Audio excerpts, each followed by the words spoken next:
Hey you guys, and welcome back to my channel. It's your girl JazzyAD. How are you all doing today? I hope you guys are all doing super well. I've been feeling a little blah, but that's another news. I always feel like sometimes when I go to film videos like this one, I always get a little discouraged, a little distracted, but I guess that's like to be expected, because even when I was filming my prayer and fasting video, which I will link down below for you guys, I was feeling a little, I don't know, weird about it too. But somehow, by the grace of God, I am here in front of you guys today, and judging by the title, you guys can guess what today's video is about.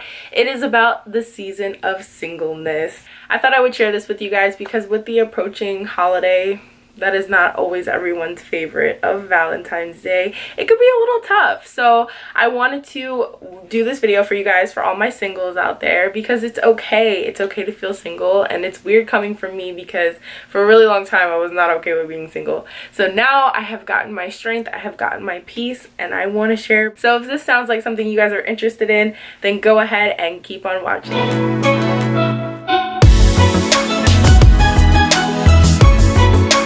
So I always found myself in this revolving cycle of relationships, not great ones, not good ones. I mean, obviously I'm single, but that's only because of the fact that they're just not the person that I was supposed to be with in life.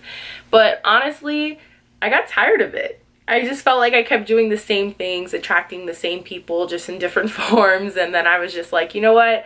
Maybe I should take a step back because I'm doing something wrong. They always say the definition of insanity is literally doing the same things and expecting a different outcome. And honestly, that's what we've been doing. So I don't want to be insane. Do you want to be insane? I don't think you guys want to be insane. So being that I'm trying something different, I kept thinking to myself, why am I fighting this? That is like the biggest thing you guys have to understand. Instead of fighting it, sometimes you just need to embrace it. You're obviously in the season for a reason. God always puts you in situations that you can handle. So I kept saying, why am I fighting this? Why am I not obeying? That was the first thing I wanted to do, was really just take a step back to myself and just think about what I really wanted in life. And what I ultimately wanted was a husband. I didn't want a boyfriend. I didn't want games. I didn't want feelings hurt. I didn't want different emotions. I wanted a husband. So I was like, well, I need to start taking those steps. So if you guys are interested in hearing my tips on leading a happy, healthy, prosperous season of singleness, then let's get into these tips. So my first tip is understanding. When I say understanding, you need to understand that not every man is your Boaz, not every man is your Adam. In situations like this, when all you're trying to do is be in a relationship, you're honestly just tunnel visioned onto finding a guy. You're tunnel visioned onto the man that's not even really for you. So in my first tip, you just need to understand that not everyone out there is for you. There's one person that God picked out for you, and sometimes you just have to wait and see who it is. I know it's frustrating. I know you like dating, but it's not the best way to go about looking for your husband. It's not the best way to go about a healthy relationship. Sometimes you just need to let it come to you, or you just need to let it happen naturally. Don't think every guy out there is for you, because it's not. And vice versa, don't think every girl out there is for you, because more than likely she's not. So my tip number 2 for you guys is Solitude. I have a really favorite poem by the author Rupi Kaur. I recently just talked about her in my poetry book haul. I will link that down below for you guys.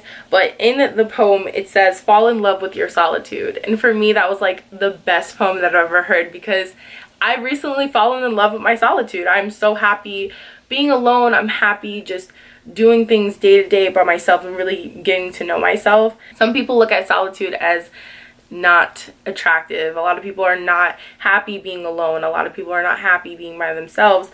But the real thing is that you do need it, especially if you're coming out of a relationship that was not the best, that wasn't the greatest. You really just have to retrain yourself to you. So let's be honest, you were probably in that relationship to get to know that person, but in turn you actually probably turned it into what that person wanted. I find that in a lot of relationships, people change because they want to be everything that that person wants, because they just really want to be with that person. But that's not a healthy relationship. That's not what God wants for you. God really wants you to be yourself and to be your own person, and whoever's out there will love you for you and not for what they want you to be. So in your solitude, it's really important to just embrace who you are, really just find out who you are. Right now, I'm at tip number 2 myself. I'm finding out who I am. I'm embracing embracing my solitude one day at a time is not easy, you guys, but I'm finding things that I like to do. I started my YouTube channel. I started reading poetry. Like, I'm just doing different things to learn who Jasmine really is. Like, I feel like at this step, it's really important to just gain control over your flesh at this time. It's really, really hard to do because all you've been doing is giving into instant gratification up until this point. So it's really important that you just take a step back, regain control over your flesh, and really just do the things that you want to do. So my third tip for you guys is to regain connection with God. This is super important, you guys. I feel like when I was coming out of that relationship, I was really just not focused on God. I feel like my boyfriend at the time had become some sort of figure to me that I was just really looking up to, someone I was really just putting all my energy into, and God doesn't like that. Like, a lot of people don't understand why their relationships don't work, and most of the time is because, first of all, you probably didn't ask God to be in that relationship, and second of all, that man probably became everything to you, to the point where you didn't even focus on who God was. You didn't focus on God's voice. You didn't focus on hearing him. You didn't focus on following what he wanted to do. And I know this firsthand because it happened to me, you guys. So first you want to just admit it to yourself because you probably already know it.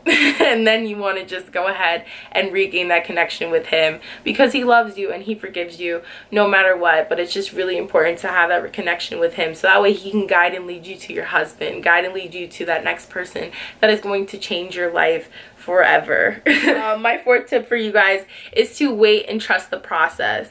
This is probably the hardest tip that I'm going to give you because of the fact that like I said, I'm only on tip number 2, you guys. Working on 3 at the moment. So I just can already imagine after a couple of months just getting frustrated with this process. Like anything that you're waiting on in life, it can get discouraging, it can get distracting, you can get tempted, you can get tested, but this is the point where you want to just really wait and trust him and trust the process because he's always doing something to you in this process. The only reason why I feel like I've been surviving this long is because of all the amazing things that he's doing in my life. Every single day I'm getting blessed. Every single day I'm turning a new leaf. Every single day I feel like I'm realizing who I am again, and it is so relieving, you guys, because the person I was before, man, she was whack. But it was a person that I was molding to the person that I was with at the time. So it wasn't really me. It was just me trying to please other people. So who I am now is so much more happier, so much more relieving. So I'm really trusting the process, and I'm really all in, as you guys can tell, because I'm making this video for you guys. But it is such an amazing process when you start embracing it and you really start following what God has in store for you. You see your life change right before your eyes. You see the person that you're starting to become. So in this process of waiting and trusting God, I went ahead and picked up this book. It's called The Wait by Devin Franklin and Megan Good. I'm pretty sure you guys have heard of this. It's probably every single where on the internet. It's probably the first thing that pops up when you put in singleness. But it is such a true gem in my walk with God. It has really helped me so much on this journey. I'm not going to read too much into it because I want you guys to go ahead and pick it up for yourself. I will link everything in this video down below. You guys know I always got you. So I did touch on the subject of instant gratification, and there's a really great excerpt in this book telling you, what you can get out of just the long-term investing in your future and the longevity of making a decision, such as waiting and trusting God's process. So I'm going to read that for you guys really quick. They have maintaining a disciplined program of fitness. Oh my god, my dog's barking. So sidebar for you guys that don't know, I got a dog. His name is Oliver. So I just wanted to introduce him to you guys. You gonna let me film? It's maintaining a disciplined program of fitness, budgeting and saving money, praying and meditating consistently, being celibate, which eliminates distractions, improves vision, clarity and discernment, helping others in need, mentoring and giving back, finding a church community. This dog is going to tear up my room. Finding a church community. So that's all I have for you guys.